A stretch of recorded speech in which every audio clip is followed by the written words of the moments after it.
Hey guys, welcome back to my YouTube channel Hospitality Buzz and I hope you all must be doing really well.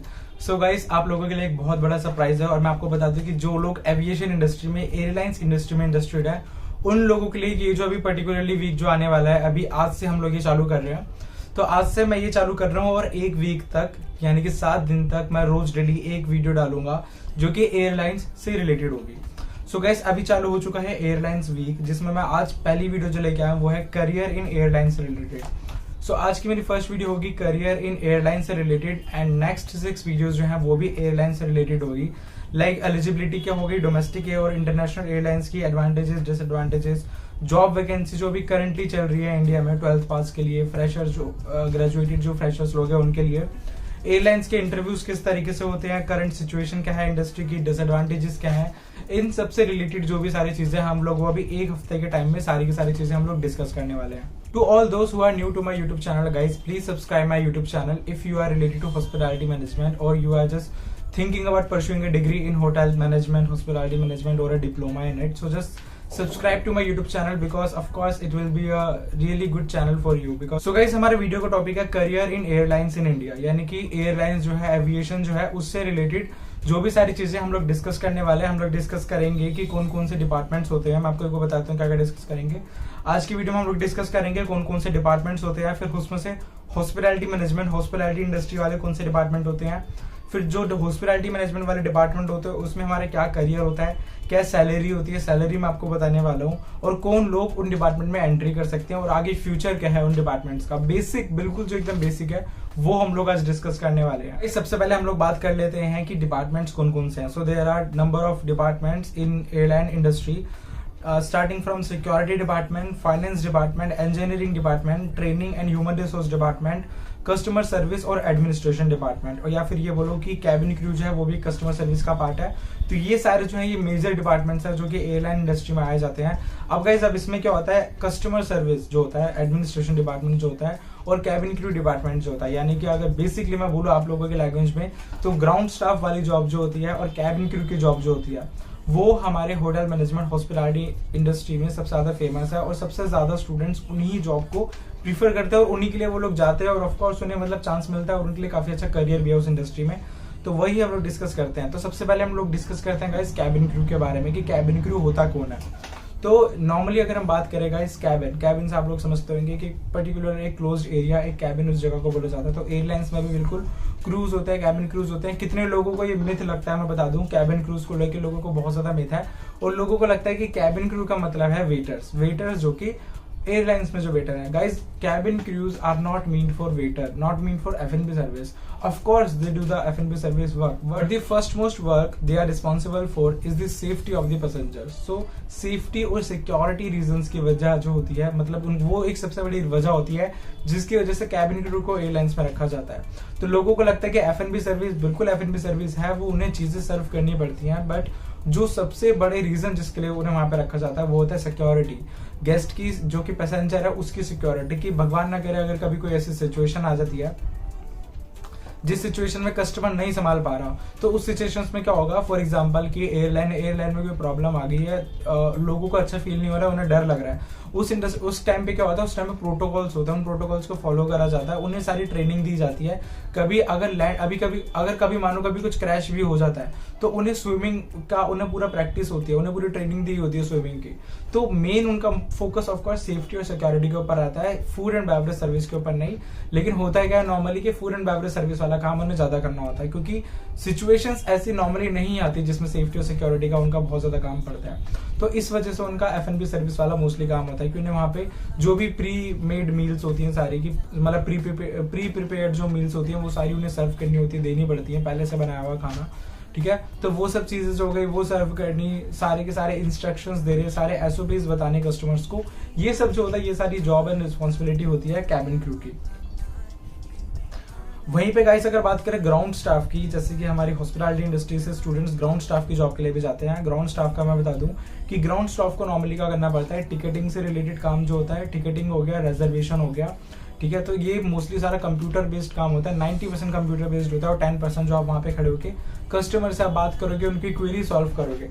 तो ground staff का जो काम होता है वो सारा का सारा मोस्टली कंप्यूटर बेस्ड काम होता है और आपको टिकटिंग वगैरह, रिजर्वेशन वगैरह से रिलेटेड आपको काम करना पड़ेगा। ज़्यादा मैं बात नहीं करूंगा कैबिन क्रू और ग्राउंड स्टाफ से रिलेटेड, क्योंकि ऑलरेडी यूट्यूब पे इतनी ज़्यादा वीडियोज़ हैं, तो इसलिए जो मतलब मुझे लगता है थोड़ा डिफरेंट देना चाहिए। तो ये हो गया हमारा कैबिन क्रू और ग्राउंड स्टाफ को, और अभी मैंने आपको एयरलाइंस इंडस्ट्री के बारे में बता दिया है। अब गाइस कितने स्टूडेंट्स को ऐसा लगता है कि एयरलाइंस इंडस्ट्री में जब तक आपकी अच्छी एज होती है तब तक आपको रखा जाता है, उसके बाद आपको निकाल दिया जाता है। तो मैं बता दूं कि ऐसा बिल्कुल भी नहीं है। जो लोग as a cabin crew join करते हैं, ठीक है, बिल्कुल ये बात होती है कि एक पर्टिकुलर एज तक उन्हें एज अ कैबिन क्रू रखा जाता है, उसके बाद उन्हें कैबिन क्रू में नहीं रखा जाता। लेकिन उसका मतलब ये नहीं है कि उनका कैबिन क्रू का एक्सपीरियंस वेस्ट हो गया। उन्हें मूव कर दिया जाता है दूसरे डिपार्टमेंट्स में, उन्हें ग्राउंड स्टाफ में मूव कर दिया जाता है, हेड पोस्ट पे, अच्छी खासी पोस्ट पे। तो कैबिन क्रू के बाद वो लोग उस चीज में जा सकते हैं। ठीक है, कैबिन क्रू हो गया। और जो हम लोग जो ग्राउंड स्टाफ वाला मैंने जो आपको काम बताया उसमें कस्टमर सर्विस का हम इतना ज्यादा काम करते हैं एडमिनिस्ट्रेशन से रिलेटेड। तो इससे क्या है कि आगे एमएनसीज में हम लोग एडमिनिस्ट्रेशन डिपार्टमेंट में भी ट्राई कर सकते हैं। बाकी तो दूसरी जगह जाने क्यों, इसी जगह पे हमें प्रमोशंस मिल जाते हैं। और इनके ही फॉर एग्जांपल अगर मैं आपको बोल रहा हूँ कि अब कस्टमर सर्विस के उससे हम लोग ज्वाइन कर रहे हैं, ग्राउंड स्टाफ से हम लोग ज्वाइन कर रहे हैं, तो मैनेजर होता है उनका भी एक, वो मैनेजर लेवल पे जाने के लिए टाइम लगता है। ठीक है, तो उस लेवल तक की जॉब पे आप लोग जा सकते हैं। और गाइस अगर मैं आपको एयरलाइंस इंडस्ट्री की सबसे बेस्ट बात बताऊं जो मुझे लगती है, वो एयरलाइंस इंडस्ट्री की सैलरी लगती है। क्योंकि एयरलाइंस इंडस्ट्री का सैलरी का जो पैकेज होता है वो काफी अच्छा होता है। तो अगर सैलरी पे हम लोग डिस्कस करें तो एयरलाइंस इंडस्ट्री में कैबिन क्रू की अगर बात करी जाए तो जिन लोगों को पता है, मैं दोबारा बताता हूँ, वैसे स्टूडेंट्स को पता होगा इसके बारे में, 12th पास जो होती है एलिजिबिलिटी है। यानी कि अगर आपने 12th पास करी है, जो अपीयरिंग है वो नहीं, जो जिन लोगों ने 12th पास करी है वो लोग कैबिन क्रू का इंटरव्यू दे सकते हैं कैबिन क्रू की जॉब के लिए। और कैबिन क्रू में अब ये होता है कि गाइस देखो, अगर मैं आपको डोमेस्टिक का अगर मैं आपको बताऊं तो अगर सैलरी की बात करें, बिकॉज जो सबसे हमारा इंपॉर्टेंट एक पार्ट है हमारी वीडियो का, तो कैबिन क्रू की अगर सैलरी की बात करी जाए इंडिया में तो इट स्टार्ट्स फ्रॉम डोमेस्टिक की अगर मैं बात करूँ तो 35,000 से 45,000 के अराउंड आपकी सैलरी रहेगी, जिसमें आपका बेस पे हो गया और आपके फ्लाइट आवर्स हो गए और आपके अलाउंस हो गए। ठीक है, ये बटे होते हैं सारे के सारे, बेस पे और अलाउंस मिला के तो आपका कम होता है सैलरी। लेकिन जो आप फ्लाइंग आवर्स का इनका होता है कि कितनी देर आप मतलब एयरलाइन में ऊपर हवा में रहे, हवा मतलब कि फ्लाइंग आवर्स की कितने टाइम तक आप लोग ऊपर रहे। तो वो जो होता है, वो जो ऊपर हम लोग जो रह रहे हैं ना, वो हमारी सिक्योरिटी के पे भी बात आ जाती है। क्योंकि हम बहुत एक सिक्योरिटी चीजों को लेके बहुत मतलब एक रिस्क लेके हम लोग एयरलाइन में इतना ऊपर ट्रैवल करते हैं, तो उस चीज का हमें पेमेंट मिलता है। इस वजह से ग्राउंड स्टाफ की सैलरी कम होती है और कैबिन क्रू की सैलरी ज्यादा होती है। तो कैबिन क्रू को आप अगर आप बेस पे मिला दो और अलाउंस मिला दो, और अगर आप फ्लाइंग आवर्स वाला भी मिला दो तो 35,000 से 45,000 तक डोमेस्टिक एयरलाइंस में, जैसे कि विस्तारा हो गई, इंडिगो हो गई, तो इन एयरलाइंस में आपको इतना पेमेंट मिल जाता है अगर हम लोग डोमेस्टिक की बात करें तो। वही गाइस अगर हम लोग इंटरनेशनल एयरलाइंस की बात करें, जैसे कि कतर एयरलाइंस, एतिहाद एयरलाइंस, तो ऐसी एयरलाइंस में पेमेंट बहुत अच्छा रहता है। और मैं आपको बता दूं इनका बेस पे रहता है करीब 70 to 80 के बेस रहता है, फिर फ्लाइंग आवर्स अलग रहता है, अलाउंस अलग रहता है, सब टोटल मिला के करीब 1.5 लाख से लेके ये 2 लाख 2.25 लाख तक का आपको मिल जाता है। जो लोग नया एकदम स्टार्ट करते हैं, ठीक है, उन लोगों को इतना पेमेंट मिल जाता है। इंटरनेशनल एयरलाइंस लाइक कतर, मैं कतर एयरलाइंस का आपको बता रहा हूँ, तो 1.5 लाख से 2 लाख 2.5 लाख तक का आपको टोटल पर मंथ का आपको मिल जाएगा कतर जैसी एयरलाइंस में, जो कि एक इंटरनेशनल एयरलाइंस है। बाकी अगर इंडियन एयरलाइंस की बात करें, डोमेस्टिक एयरलाइंस की बात करें, तो उसमें आपको मिलेगा 35 to 45,000 के आसपास पर मंथ का।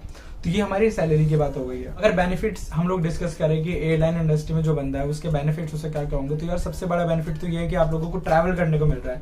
You just have to travel for free. तो it's kind of a job where you will be paid just for travelling. आपको ट्रैवल करने, आपको उसके लिए पे करा जाएगा, ठीक है। फिर आप एक जगह से दूसरी जगह पे जाओगे ट्रैवल करके, अब वहां पर आपके रहने के लिए पहले से ही सारा का सारा अवेलेबिलिटी होगी। होटल्स होते हैं, 5 स्टार होटल्स होते हैं, 4 स्टार, मोस्टली 5 स्टार होते हैं। जो ढंग की एयरलाइंस होती है वो 5 स्टार होटल्स में करती हैं, रेप्यूटेड वन में करती हैं, और ऑलरेडी वहां पर रिजर्वेशन हो रखी होती है, वहां पर आपको स्टे करवाया जाता है। तो वहां पर आप लोग जाके रुकेंगे। आपको जब भी आपको रुकना होगा एक जगह से दूसरी जगह, तो आप लोग जैसे अभी अगर आप लोगों को मेरी बात पर विश्वास भी नहीं हो रहा ना, आप लोग इंडस्ट्रियल ट्रेनिंग पे जाना IT के टाइम पे। और अगर आप में से कोई स्टूडेंट्स कुछ ऐसे जो कि एयरलाइंस एयरपोर्ट के आसपास जिनके होटल्स होंगे, वो लोग पक्का एयरपोर्ट के आसपास जिनके होटल्स होंगे वो देखेंगे कैबिन क्रू जो होता है वो एक साथ चेक इन करता है, कैबिन क्रू एक साथ चेकआउट करता है। तो होटल्स में मतलब आपको मिलेगा रहने के लिए, आपको ट्रैवल करने को मिलेगा, डिस्काउंट मिलता है टिकटिंग पे, यानी कि आपको आपकी फैमिली मेंबर्स को डिस्काउंट मिलेगा अगर आप लोग ट्रैवल करना चाहेंगे तो उस एयरलाइन के थ्रू।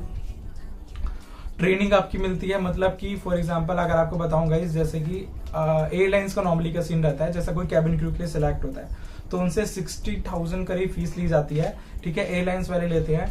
वो फीस नहीं होती, वो एक्चुअली ये होता है कि आपकी ट्रेनिंग में वो पैसे लगना होता है। 50-60,000 अराउंड वो होते हैं, आपको 3 मंथ्स 4 मंथ्स का कुछ पे करना होता है। लेकिन उसमें क्या होता है, वो फीस आप उनको पे करोगे एक बार में कि मैं इतना ट्रेनिंग के लिए पे कर रहा हूँ, ठीक है। अब क्या होता है, अब आपको पर मंथ 15,000 करीब जो है वो ट्रेनिंग में एक तरीके से स्टाइपेंड टाइप भी कुछ वापस मिल जाता है। तो लगा लो अगर 15-15 करके भी आपको मिल रहा है तो मोस्टली जो आपने पैसे दिए वो आपके वापस आ गए। उसके बाद जो आपकी मेन जॉब स्टार्ट होती है उसमें भी आपकी अच्छी खासी सैलरी होती है।